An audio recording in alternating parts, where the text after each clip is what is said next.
Hello guys and welcome to my channel. If you want to scale your business and earn more money, then make sure to subscribe, as I make videos where I share with you tools that will help you grow your business.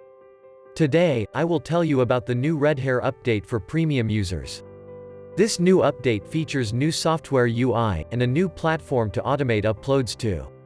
The platform that was added is TeePublic, which is a website similar to Redbubble, where you can sell print-on-demand products.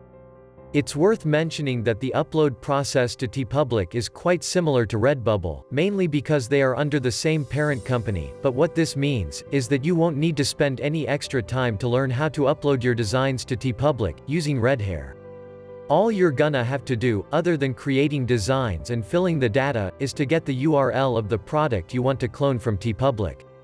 Keep in mind that you need to change the template URL every time you upload a new design, so what you can do if you want to save more time, is to make sure your designs are in the same placement and the same dimensions, so you can use only one template URL for all your works.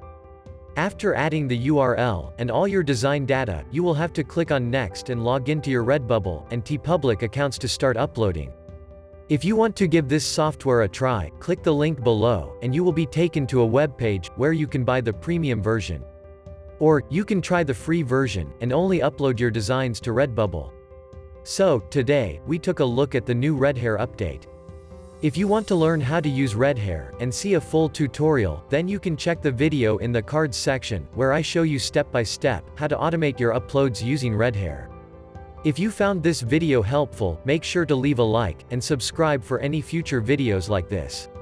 Thanks for watching.